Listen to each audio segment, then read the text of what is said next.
So, what is it with the Westerns? What is it with the genre of Western? What makes it so special? What makes it compelling?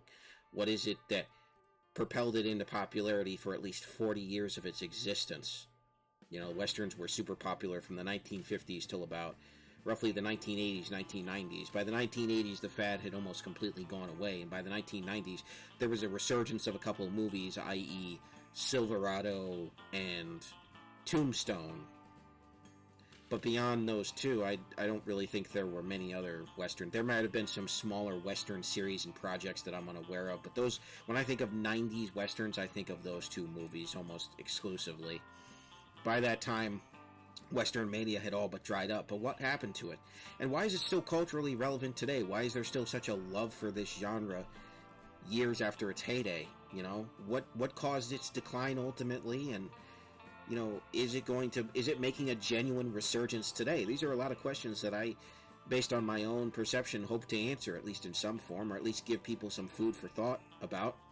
So, we know that Westerns were uber popular in the latter half of the 20th century, from roughly the 1950s to, again, some people put the cutoff at the 70s, some at the 80s, some at the 90s, but ultimately their success died out.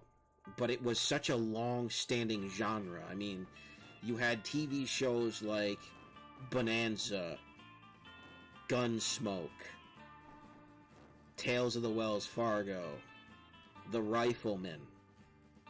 And then as far as the movies were concerned, you had movies by John Wayne.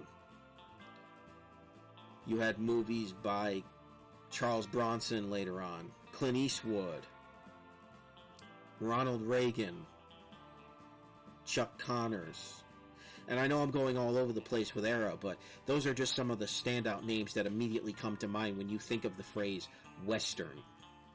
The Western genre was a domineering force for, again, nearly 40 years, potentially more depending on who you ask. And I think it was a bigger phenomenon than anything we've ever seen, even in the modern day. You know, people like to often parallel the Western with the superhero genre, but I don't think that's fair. I think the Western was a far bigger phenomenon than the superhero genre. You know, there were Western comics, there were Western music, there were Western, you know, underwear. Merchandising was all over the place. There were Western kids' toys, some of them pretty violent. You know, it was something that I don't know if we'll ever see Westerns reach that peak again, but it's pretty fascinating to look back on. It was a phenomenon really unique to its time, and its legacy is still felt today. There are entire Western networks that show most of these, and I grew up watching on classic movie channels with my grandfather and with my father. I grew up watching most of the Westerns and war movies and falling in love with those. You know, they're still pretty good and compelling. They're not all fantastic. I mean, not everything is great, but a lot of them are really, really good, especially with the big names. I think what killed them is a combination of oversaturation. By the time the 80s rolled around, at least, or potentially the 70s, you had so many new genres that were fresh and original, and there was more variety, at least on the movie front. There was more variety than just the Western. You know, the action of the Western was being spread out throughout multiple genres and done, in some cases, better and in more volume in other genres like sci-fi, and then dedicated action movies. So the Western really struggled to keep up. Not that there weren't still Westerns or weren't still good Westerns, but they really couldn't compete in the same way that they once dominated over all other genres. You know, by that time, 70s, 80s, the momentum had just shifted. You know, they were still making solid Westerns into the 70s. Then the 80s comes around, it's like there's barely any. And then in the 90s, you get breakouts like what I mentioned with Silverado and Tombstone, and the genre is just pretty much relegated to just another genre. It's not the genre, it's just another genre.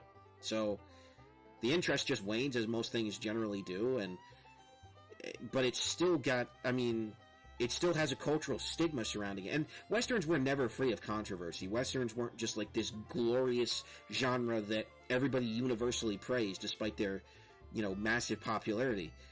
Westerns were the target of much criticism. Even my dad remembers being a kid and the controversy with Westerns on TV and depicting violence on TV and that sort of thing. And you had all the stuff with the Hays Code and how that limited with Western movies and all of those hurdles to jump. But once you get into the 60s and 70s, a lot of that is gone, and Westerns are far more violent, far more gritty. And in some ways, there's some more, I would say, unsavory elements to Westerns in some ways. They end up being a little too gritty, a little bit too visceral. But, I mean, there's still a charm to some of them, but I think some of them took advantage of the fact that they could depict more and they overdid it. So, a lot of the imagination was lost in the process of doing that, and I think that contributed to their decline greatly. You know, some might disagree, but just based on my own observations, the Western started to change with the times, and I think it was reluctant to change with the times, but the spaghetti Western really reinvigorated it. The spaghetti Western added, you know, a lot more grit in well-constructed ways, and you had Italians suddenly making almost better Westerns than the Westerners, the Americans were making, and they were snatching American talent like Bronson and Eastwood and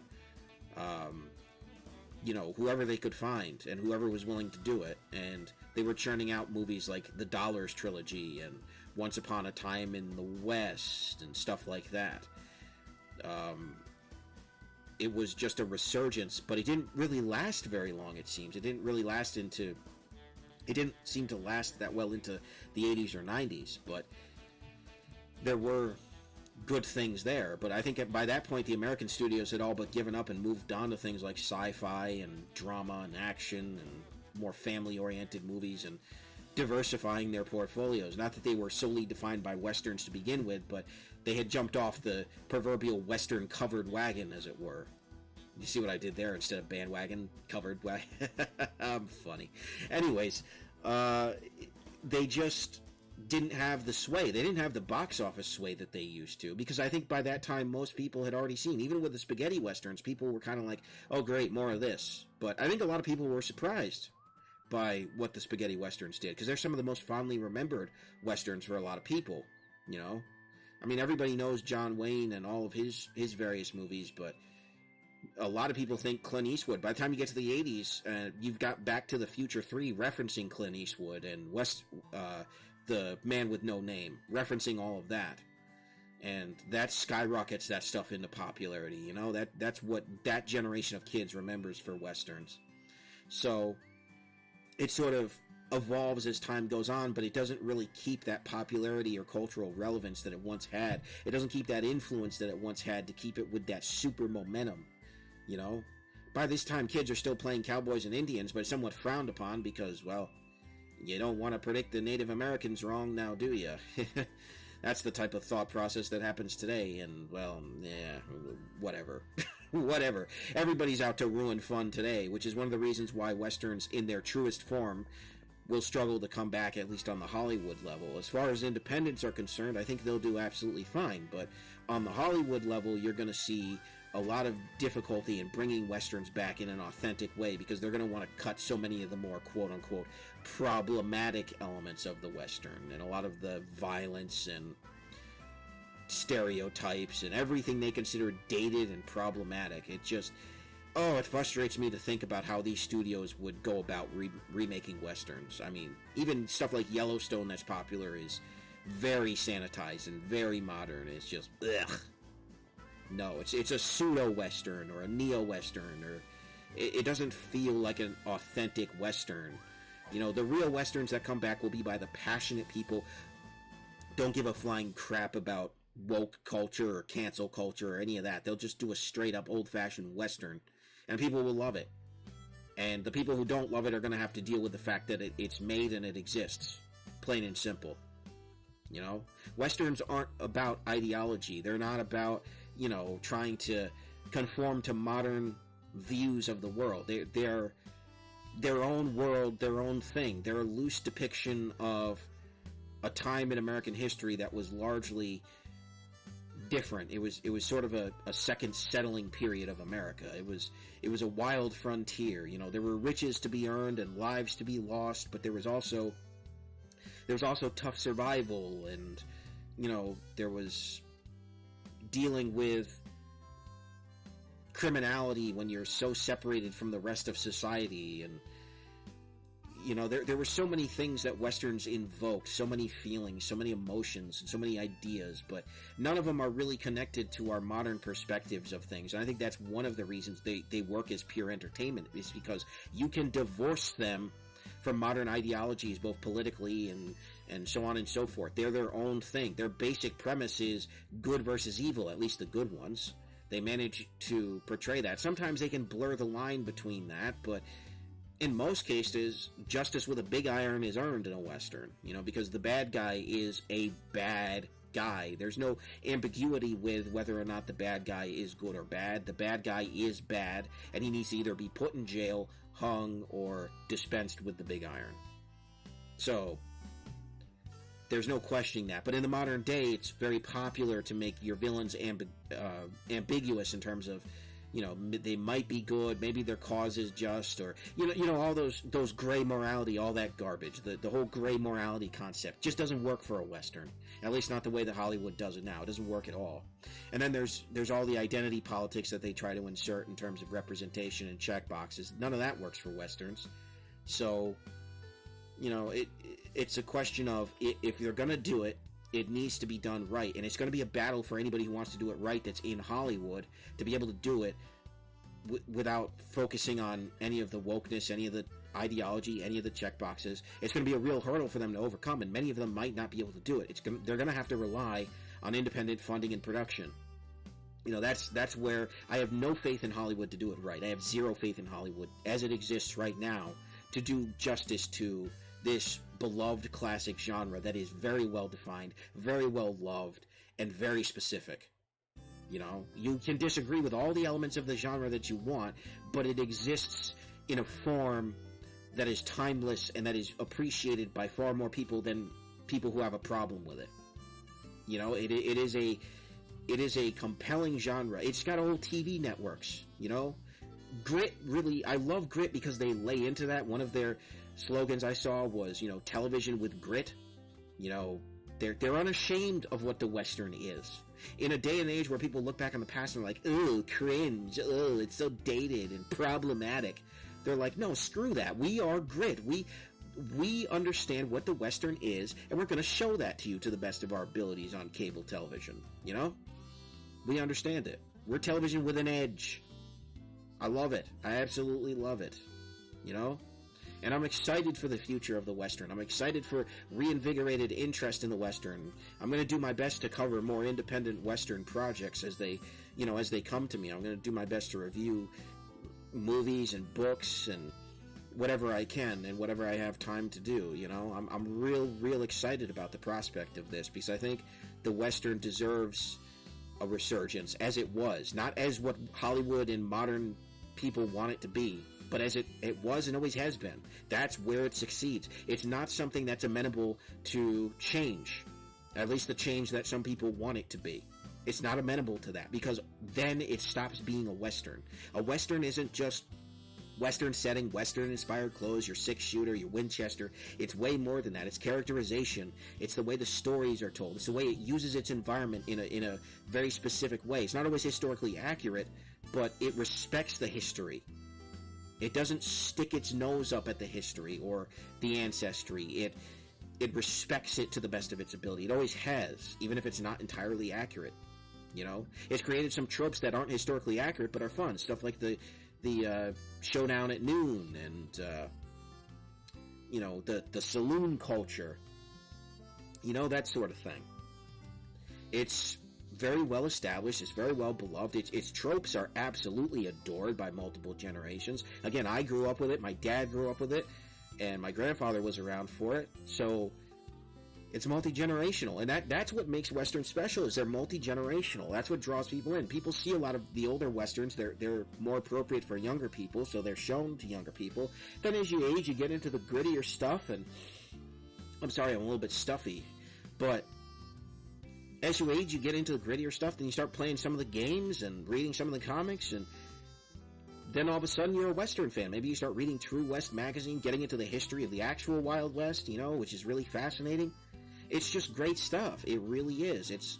There's not one thing that compels people to Western. I know a lot of people like to boil it down to, oh, people just like watching other people get shot. And I'm like, that's a horribly disingenuous take on why somebody likes a Western. You know? It's like people just love the violence. It's like, no. There's more to it. The violence is always in a context that makes sense and is good. And then whenever it isn't, the movie is usually bad, or the show is usually bad, or whatever it is. You know, there's far more to it than just guy pulls out gun, dispenses justice, and then goes home. I mean, that could work for a short film. That could be really entertaining, but for a drawn-out story, it's almost all the good Westerns I've seen tell a good, compelling story that keeps you on the edge of your seat. Even the ones you see, you're like, oh, I can't wait for this scene. You know? They keep you coming back because they're good and they're timeless. But in the wrong hands, the setting can be absolutely destroyed, and that's my fear of the quote-unquote modern Western, because you know that's what they're trying to do. It's what they're trying to do with Yellowstone and its spin-off. That's what they're going to try to do with multiple projects, because, oh, well, you know, times have changed and people have... No, shut up. Please. Stop talking. I want my old Westerns. Give me John Wayne. Give me Clint Eastwood. Especially give me Charles Bronson. You know, Breakaway Ridge was one of the most recent movies of his that I saw, and I fell in love with it. Although I was surprised how low rated it was on Rotten Tomatoes and I think IMDb. And I understand it. It's kind of Orient Express in the West, but a little bit less interesting. If I had to describe it, it was more or less...